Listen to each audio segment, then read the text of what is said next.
Hello, my name's Paul, and this is Legacy Tales. During lockdown, I've set myself a challenge to interview people and discover their amazing life stories. This month, I thought I'd give you a little update on the podcast and going forward into 2021. This little project started as an idea in 2005 after the birth of my eldest son and sat on the back burner. But due to the restrictions of COVID-19, I finally revisited this idea and have thoroughly enjoyed meeting some great people via Zoom and getting to share their amazing stories that Jesus still changes people's lives today.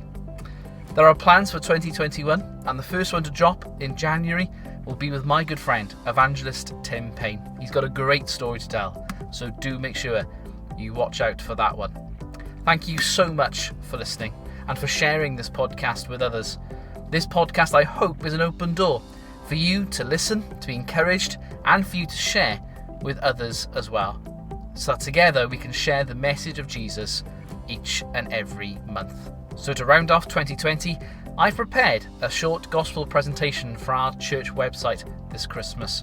So here it is for your ears only. Thanks again for your love, prayer and support, and I'll speak to you again very soon.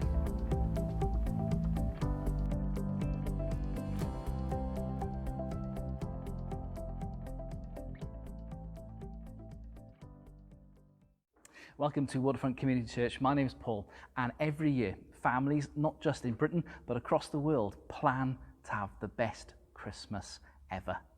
We all have our little Christmas traditions, whether it's opening up our presents on Christmas Eve, whether it's having the perfect Christmas dinner, or whether it's doing something special with a family. If we don't do our little traditions, Christmas just isn't Christmas. Well, I think we can all agree that this year Christmas isn't the Christmas we planned, as COVID-19 continues to change lives across the world, as parades, winter wonderlands and nativities are cancelled and postponed for this festive season. But I wonder, if you were to plan the perfect nativity, I wonder what you would include. Perhaps you'd have angelic angels singing sweetly, or perhaps you'd have a well-groomed Joseph, or a very well-dressed stable with cardboard donkeys and a kind-hearted innkeeper. I once heard a story about a well-planned school nativity. It was planned weeks and months in advance as the teacher got her class to put on the best Christmas nativity. Everything was going well until Mary and Joseph got to the final inn, and they asked the immortal words, "Is there any room in the inn?" To which the innkeeper was meant to say, "No, there isn't." Sadly, on the night, he suddenly turned into Del Boy and went, "Yes, of course there is," and decided to hustle with them over the price for a space in the inn. You see, sometimes things just don't go to plan. And that first nativity was exactly the same. It included a young virgin who was not yet married. It included strong angels dominating the hillside in light to outcasted shepherds being included in the story. A cosmic phenomenon in the sky guided three kings from across the other side of the known world to desperately find this new baby king. And a king who was so desperate to cling onto power, he decided to commit murder. Yet God had it all planned out. You see, hundreds of years before the star was even put into that sky, God wrote to the prophets and told them exactly how he was going to plan it. He told Isaiah this: "His name should be called Wonderful Counselor, Mighty God, the Everlasting Father, and the Prince of Peace. Of the increase of his government and peace, there will be no end." You see, the message of Christmas is really simple. It's about joy and about peace to a sinful world. Now, that might not be the message that people want to hear, but it's definitely the one that we need to hear. We spend so many Christmases worrying about the tinsel and the turkey and the presents for the children that we forget to stop and to reflect what Christmas is truly all about.